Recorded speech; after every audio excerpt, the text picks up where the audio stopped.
Hey guys, thanks for coming out for AIM number 6 speed copy. I really am excited about this particular. I should be excited about every session, right? But I like this because I love copy. I love words. I love language. I like how they work together to motivate or create action within somebody. But it's not always easy to do that, but it does have a lot of benefits. Being able to write great copy, or at least connective copy, can make a big difference. And most of us really don't like to sell. We don't want to sound salesy. We don't want to come across like we are being less than above board. And a lot of copy that's out there is written that way. So today's session is going to give you a great way to write copy fast, but also it's going to be extremely helpful. Dan Kennedy said, "You are one good sales letter away from $1 million business." I don't know if that's completely true, but it could be true. If you can get your language right, if you can get your sales process down and really leverage the way that you're wanting to connect with hearts, the way you want to connect with minds, it can all make a tremendous difference, and it can really impact your market far more than you can ever realize from the standpoint of just tossing out something casual. And in fact, this morning when I sent my flash sale, I had this super casual letter written that I think would have gotten clicks, but I'm making a lot more sales by this time that I normally do because I think that I took more time with actually writing the copy, and I use the principles that I'm going to teach you today. So I think that's going to be extremely helpful as well. So let's get rolling to the promise. The promise is when you write your copy and you are good with it, people take action. That's the purpose of copy, is to get them to do something. Now, everything that we look at today, you're going to be able to utilize in sales copy, email copy, and I even think you can use it somewhat in articles. Not every single element, but I think that the overall picture that we're going to come up with is going to help you even with articles, videos, things along those lines. But what good copy does is it causes your people to take action. Secondly, it's infinite. It goes on forever. You can use the same copy over and over and over again and kind of let it just sit there. You can tweak it every now and then, but for the most part, if you can do it right, then it just keeps working for you. And I think that's an important message as well. Once you find some copy that really connects with your audience, then you let it continue to work. Now, here's the problem when it comes to copy. It's hard. At least I think so. There's a handful of people that copy is super easy for, and they seem to be able to write it like crazy. But for the most part, copy is a challenge for most people. They feel like they don't really have a flow, or they're writing things that are not natural. Kim says that it's hard for her. I think for most of us, copy is hard because we doubt ourselves. We doubt if this is really connective. We doubt if this is really good. And often we try to say everything to get somebody to buy instead of saying the essential things. Secondly, copy can be pretty slow. Most of us are not able to sit down and just churn out copy like a rocket and just be done with it. Most of us have to really go through that painful process of, how do I set this up? What should my bullets be? How am I going to put this guarantee in here? What am I going to do to make sure that they are convinced that this is okay? And so for a lot of us, it's slow. And what it tends to make us do is to want to stop or give up or quit writing the copy altogether. And we end up leaving our copy unfinished. We look at it and we don't know how to edit it. We don't know how to make sure that the things we have in it are really good, and the things that aren't good, we don't recognize that at all times and don't pull those out. So, it really slows us down. And number three, it's really complicated. So check out this book, 2,239 Tested Secrets for Direct Marketing Success. Listen, that 2,000, do I need 2,000? Can we not uncomplicate it? Can we make it a lot quicker? Can we have a little bit of a framework that's pretty easy to actually do without us having to know everything on the planet? And so the problem is it can be extremely complicated. So what's the hardest thing about writing great copy to you? What's the hardest thing to you? When I talk to people, They say things like, I have trouble with headlines, I have trouble with the subhead, I don't know how to actually start. I want to just, talk more about the features. I don't talk as much about the benefits. And so we all tend to get trapped in that area of not being able to put it together completely. Getting words, Kim says, getting words that get people interested. And that's a big key because we want them interested. We want them highly connected. And so I'm going to give you 5 hot principles that will help with that. And then we're going to go into the actual framework itself and we'll draw that out. So make sure you got some paper and pen handy. Principle number 1, you want more cheese and less whiskers. So a study was done,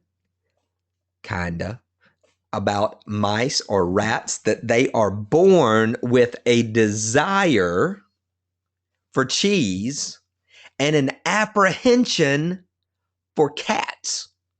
So what happens to most people when they open any sort of sales letter or email that is sales related? They think that they are the mouse and that we are the cat. So what we've got to do is give them more cheese and less whiskers, more of what they want and none of what they don't want. And what do they not want? They don't want to get scammed. They don't want to get cheated. They don't want to feel like they're paying more than other people. They don't want to feel like they got manipulated, all those things. Instead, what do they want? They want a solution to their problem. That's what they really want. We tend to set everything up to try to make it sound good or be pretty when the bottom line is they've got an issue that they want solved. And if we can do that, then it can make a big, big difference. So more cheese, less whiskers. Number 2, say it with feeling. It's pretty easy to sit down and write non-emotive copy. And as emotional as I am or as hyper as I am, I can really write some non-emotional copy. When I sit down to write copy, I tend to get very factual. I want to say what clearly makes sense. If this is what you want to do, then here's how to get there. Go get it. To me, it's very linear. But that old adage that you've heard 1,000 times, which is people buy with emotion and justify with logic, is very true. So we want to say it with feeling. We want to connect to their pain or their issue or their trouble. When I'm doing things for public speakers, I bring up the fear and the knocking knees and the dry mouth. That's not something that at this point I experience too much. Occasionally I get nervous, but for the most part, I don't have a lot of the issues that the general public speaker has. So if I just act like those aren't even important, what's going to happen? I'm not going to connect with the audience. So I've got to say with feeling what is important. So I think that that's a big, big key. And Kim says, that's me too. I think it's from my technology background. Yeah, absolutely. When you're from a linear background, which technology is, you don't think of technology as being creative, even though we live in a world now that technology can have a little bit of artificial intelligence and make some adjustments. But for the most part, it's very linear. So we want to say things with feeling. We want to use words that are emotional without being over the top and hype. You look at most hype and it is emotionally over the top. How to get so much traffic to your website by 2 p.m. today that your webmaster will call you and ask if you've been hacked, right? So, that's not really even a possibility to do that. I don't think. I don't know how that would happen unless somebody major, mailed for you. But for the most part, it's not even possible. But it's that over-the-top hype type of frame. And you hear things like how to get a flood of traffic, how to catapult your business. These are all emotional words that are also exaggeration. And so what we want to do is to use good emotion that helps lead people in the direction. The way that I tend to do this is not bolster the benefit, like get a flood of traffic, which they want that. But I will tend to lean more toward what they are feeling, and we're going to hit this next point too, but let me go ahead and set it up, is that I like to say things along the lines of, here's the problem. You've got a message that the world needs to hear. They deserve to hear it. You felt it all your life. In a lot of ways, you may even say that it's your calling. And yet you see people with a lesser message, an unimportant message, that seem to have visitors to their website like gangbusters. They're getting a lot of attention. They're getting a lot of airplay. They're getting a lot of accolades. And you're not. And truthfully, I just don't think that's fair. Right? So see, that's emotional without being over the top. And I'm connecting to the problem that they have and not to the problem that are just the gain. A lot of times just the gain is elevated. So I'm connecting to the actual feeling. So when you see the hype and you see the things that are fake, you may even keep a list of that and say, I'm not going to say that these are bad. I'm going to say, how can I shape this same principle into something that I can use? Because they're using highly emotive language that we can take and utilize for our benefit. Match their intensity. Look at this good looking fella right here. I mean, this guy's got some issues. He's having a bad day. How bad a day are your people having? Now, the old adage is, and Dan Kennedy that I mentioned at the beginning taught this a lot, what keeps them awake at night? I'm not sure that everybody's got that big of a problem that matches our solution. At times it might, but that may be occasionally. Like a lot of public speakers would say that they're nervous or they're scared or they're afraid, but it often does not affect them until the night before or the day of the speech, right? So my language, if I'm only going to match their intensity, it has to be there on that day or in that moment. So what I have to do instead is to help them feel or connect to the intensity. They may not be feeling it in that moment. So I want to resurrect it. I want to bring it back up for them. So I could say something along the lines of, how'd it go with your last presentation? Right before you got up, how'd you feel? Was your heart racing? Were your hands shaking? Was your mouth dry? Did you keep trying to think about how you were going to begin, but you got that slight delay, maybe a little bit blank? Right? So now I'm matching their intensity. I'm resurrecting those feelings that they felt beforehand, and I'm going to segue into something that's going to help them. So you want to match their intensity so that you are using language and you're using a style that complements where they are. So you're not trying to drag them any deeper than they are, but you're not lessening, by any means, you're not lessening what they feel. And focus on the fundamentals. When you're working on copy, you don't have to know everything under the sun. You don't have to do long copy. Some people teach, make it just long enough. Some might require a page, some might require 10 pages, some might require 20 pages. And there are a lot of sales letters out there that are about 40 pages long. That may be actually needed, with a high ticket item. But for mid-ticket items and low-ticket items, and I'm saying anything from $1,000 down, we don't have to have crazy sales letters. We just have to have sales letters that connect emotionally and spell out exactly how the life is going to be different on the backside of using our products. Then you want to crawl, walk, and run. So that when you're getting your copy better, don't start out trying to write this massive copy. Work from a very small standpoint first. It could simply be your headline, bullet points, checkout link, or registration link, whatever. But just keep it simple. Then you can walk and then you can run. You don't have to master everything right out of the gate. So the process, and this is where we'll spend the rest of our time. And I'm just going to draw out the important elements of speed copy. Not sitting down and writing for days, which you may have a product at some point that you really want to do that with, But otherwise, what we want to do is make sure that we are focusing on the essentials. So let me come over here to my pad here. And let's see. All right, should be showing up. Is that coming through all right? Just give me a yes. Cool. All right, here we go. First thing I want to do is just cover 3 big problems when it comes to copy. We hit some earlier, but this is specifically when you sit down to write. 3 big problems. Number 1 is no big idea.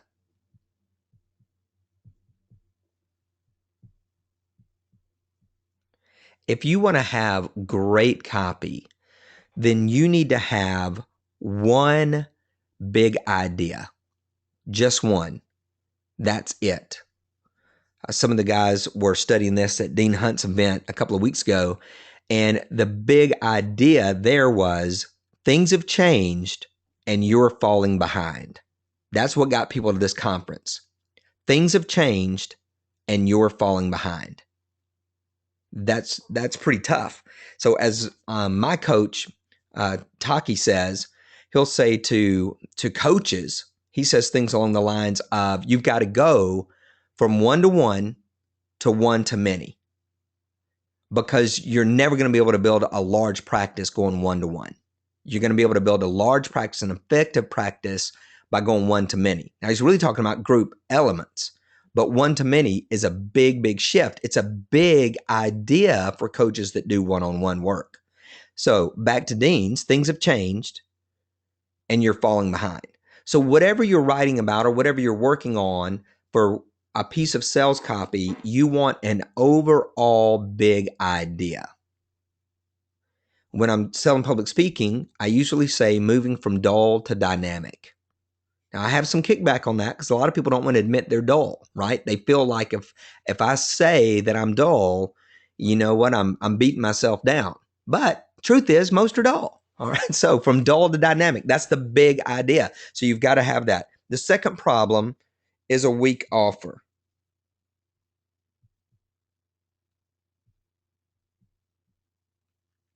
You're not really telling people that they've got to get this, or here is the deadline and this is when it ends. And even if we do say those things, you know, you've got to get this by midnight tonight, we will still massage our language so that our offer doesn't come off as a necessity, but much more as an option. Now, I'm guilty of this all the time because I want people to make the decision. I want them to want to buy. I don't want them to feel that pressure. But it's all right if we're really believing. You know, if we really believe this is essential, these folks really need to get this message, then I'm going to make a stronger offer, right? If I have a friend that's in trouble and he's doing something stupid, I'm going to make a forceful offer to him. I'm not going to be casual. I'm not going to say, well, it's your life, do what you want to do. I'm going to say, you got to quit that. I'm going to make a strong offer. I'm going to strong arm him because I believe it's in his best interest. And if we believe that our products and our services are in the best interest of our market, well, we're going to make stronger offers, right? So that's the way that works. And then number 3 is no persuasion.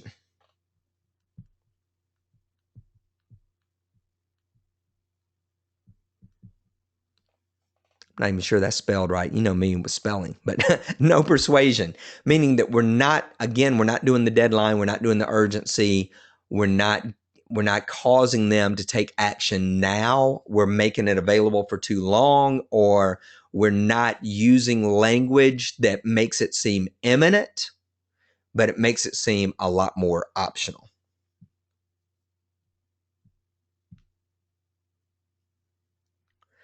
So here is our diagram for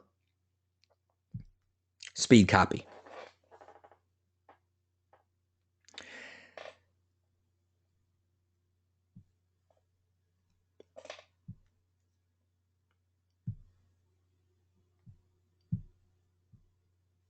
So we're going to begin with the middle. And that's the essence. It's the core. And within the core, we're going to do an R3 headline. We'll get to that in just a minute. We're going to do an R3 headline. In the next circle, we're going to enhance. And in the final circle, we're going to influence. So this answers those problems. The essence is the big idea.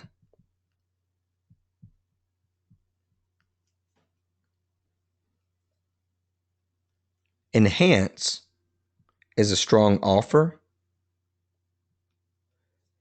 And influence is persuasion. So we're going to use this to combat the three problems and to lead us into a super strong position. And I'll be coming back to that if you didn't get that completely drawn out. So the 3 R's. 3R headline.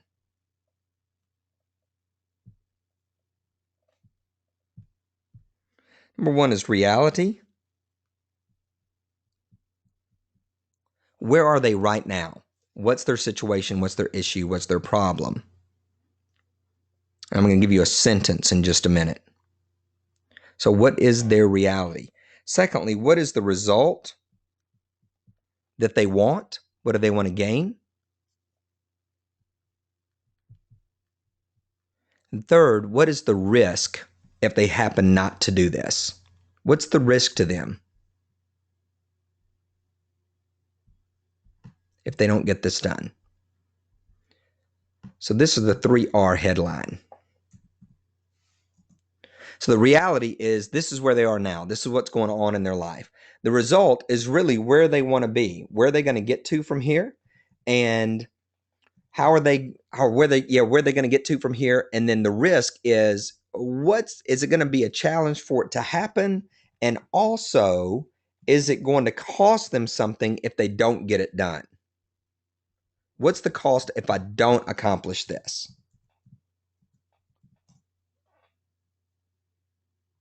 I'm going to pull up one of my emails from earlier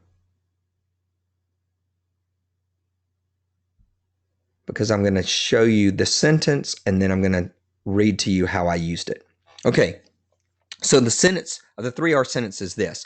If you're blank and want to blank without having to blank, if you're, and this is the reality, and you want to, this is the result, without having to, and you put in the risk. The risk. All right, so here's my sentence. Listen how similar it is. And this was sent out this morning in my flash sale. If you're wanting to create a great follow-up sequence that converts, that was it. That's the result, converts. And then here's the risk. Without having to be a genius copywriter.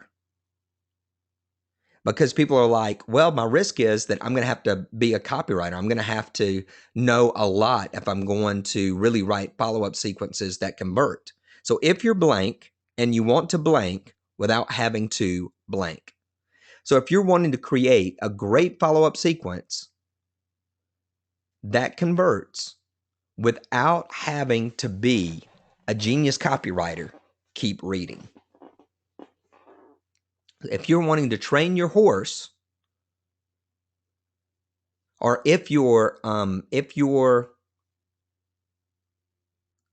horse is out of control and you want to train him completely without having to resort to discipline, and then I don't know the correct term for that, then keep reading. So that's it. If you're wanting to blank and want without having to.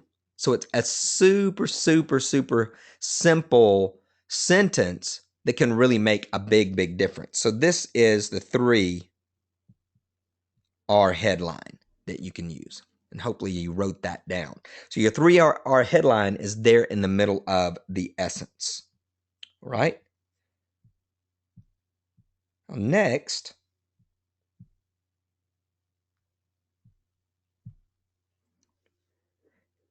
is enhanced.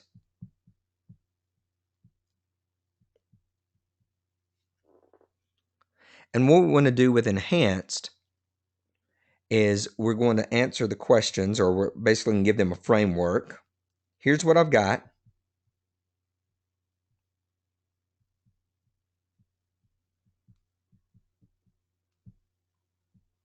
Here's what I've got. Here's what it'll do for you.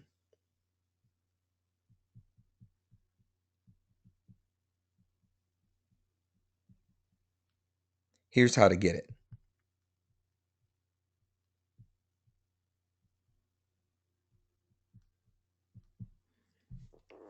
Now, here's what I've got is your title. It's the thing that you're selling. For me, today was autoresponder accelerant. Here's what it'll do for you. These are your bullets. And here's how to get it is your call to action. So your email or your sales page could open up with, if you're scared to death of public speaking and you want to speak with confidence without having to subject yourself to embarrassing exercises and breathing techniques, keep reading. It could be something simple like that. So that would be the essence. And then I would launch into here's what I've got for you.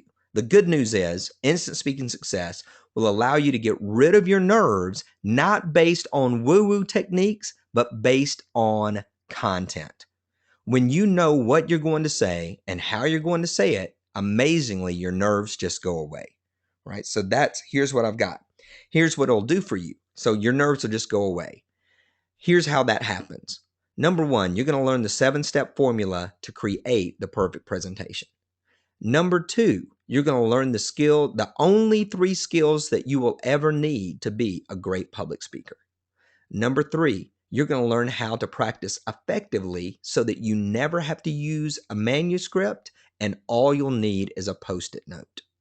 Right? So now I've given them some bullets of what the end result is going to be. And then here's how to get it.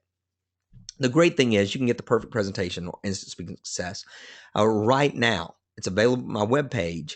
The good news is it's going to instantly change your ability to create great content and to present great content.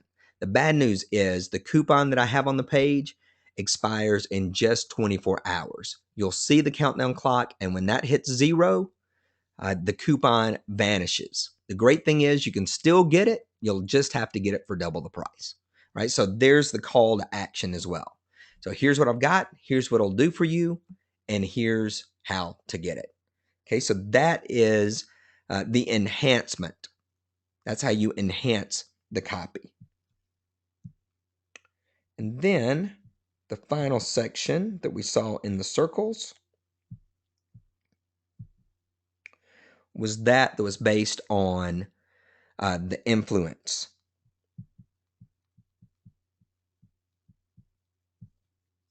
So we're going to influence our market. And we're going to do this, and we've already done it a lot with the essence and the enhance. But we're going to have connective copy.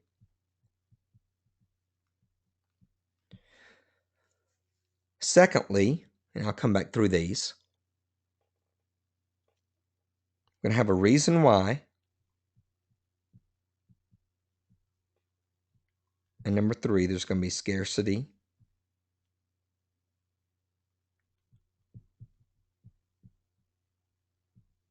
And urgency. You have to listen to me because I don't write very good. I draw better than I write. All right, so your connective copy means that you are now, let me back up and let's take a run at it. So you open up with the essence. Then you use the enhanced of the title, the bullet, and even the call to action. Now, in between those, is when you're going to build your influence. So you've got your title in there, and you may use some connective copy to get people to the bullets. And the connective copy could be a testimonial. It could be a quick story, but you get them to the bullets. Then after the bullets, you want to give them the reason why.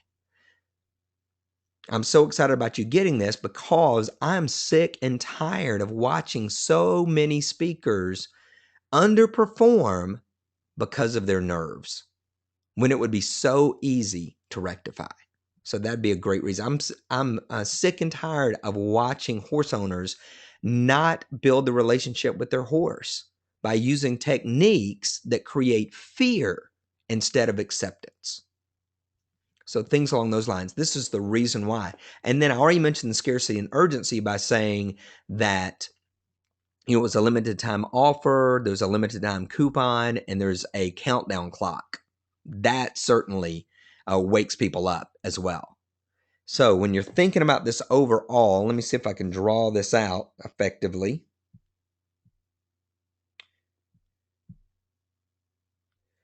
And I am going to do more of it just in a straight draw than writing everything out again. So what you want to do is your R3.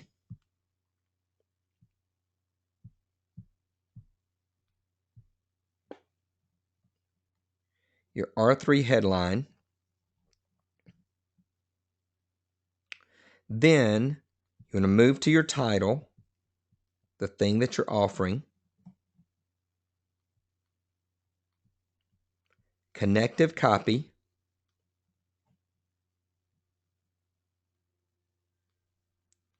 Into your bullets. Reason why.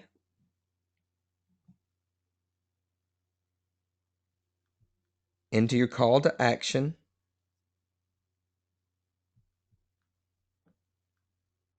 Scarcity and urgency. And so this framework will serve you really well for creating a good solid flow to your copy, whether it's long copy or whether it's short copy. This really gives you a great framework. So your title, your connective copy, your bullets, your reason why, your call to action, your scarcity and urgency, and you're done. You can do all that in a super short email. That's almost exactly what I did today. I said, if you're wanting to create a great follow-up sequence that converts without having to be a genius copywriter, keep reading. Confession. See, this is connection. Confession. In the early days of my online business, I struggled like crazy to create solid follow-ups with new opt-ins. I didn't know whether to send an offer or content or both or what. The whole process seemed like a big question mark. Then I basically gave up on the traditional route and tested a different approach, one that would connect and convert. It worked better than anything I ever did before. If you're interested, I'd like to hand it over to you. It's called Autoresponder Accelerant. Now, I actually reversed these two, obviously. It's called Autoresponder Accelerant. It allows you to, bullet points, create rapport with your new opt-ins, connect naturally and authentically, build credibility and trust, convert your offers without tricks or angles. Click here to start using Autoresponder Accelerant right now. For the next 24 hours-ish, you can save 73%, just $10 for the next 24 hours, then only $37. Click here to get the details. Success is not an accident. Paul. All right, so there is really an example of going straight through that framework. Nothing sounded,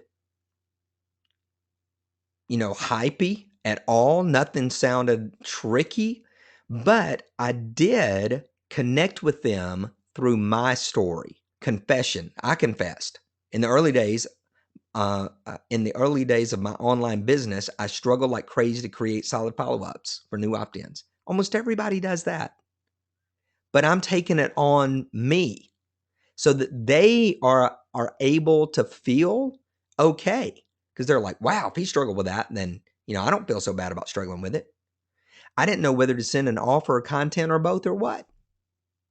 Everybody feels that. The whole process seemed like a big question mark. By this time, they're going, no kidding.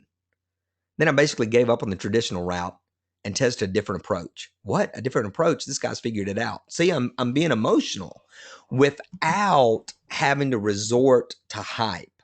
Now, that's pretty light. That's probably as light as I like going. I could make it heavier. I could say, have you ever been there? Have you ever wondered if your follow-up sequence is really any good? Or even worse, you've got a sequence in place and it's not even pulling?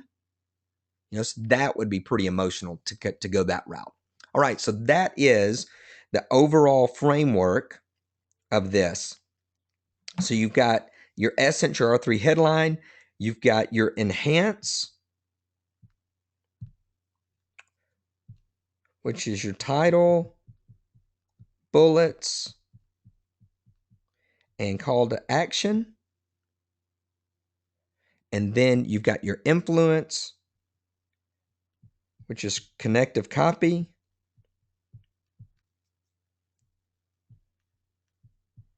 Reason why. And your scarcity. All right. That's it for the content. Any questions? Here comes one. Yeah. Okay, so the R3 headline title, I can give another example. Okay, so your R3 is reality, result, and risk. If you're blank and you want blank without having to blank. All right, so give me a result, Kim, that people want. Give me a result. Just one. Just one result. I think one time you talked about getting the horse in the trailer. Okay, getting the horse on the trailer easier. Here we go. So if you're struggling to get your horse in the trailer and you want it to be natural, easy, and for them to obey your every command without having to resort to harsh discipline, keep reading. So if you're, this is where they are right now, struggling to get your horse in the trailer, and you want to load easily, naturally, and authentically, I don't know what the good word would be there, without having to resort to harsh discipline, to resort to cursing, to resort, whatever it is that horse owners might resort to would be the way that we would do that. And so again, from my perspective, I might say, if you're struggling with stage fright, and I'd probably paint the picture even bleaker than that. And so if you're struggling with stage fright and you want to approach the podium with confidence and assurance without having to take a 3-day public speaking course, keep reading. Yeah, so it's a headline on a sales page, or it'd be a headline, or not necessarily a headline, it'd be the starter line in your email. Like today, mine was the starter line of my email. Good question.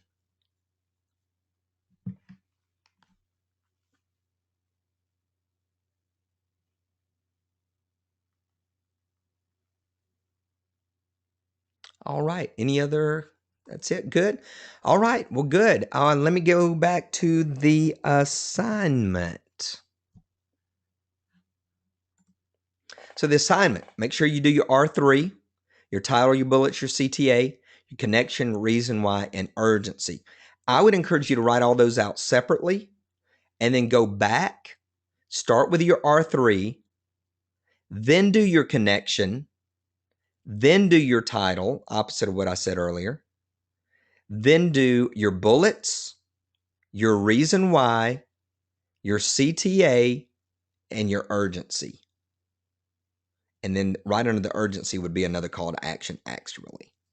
So that's kind of the layout. And I'll put that in an email that I'll send out tonight or in the morning. Cool. All right. Anything else? Hopefully that all makes sense now.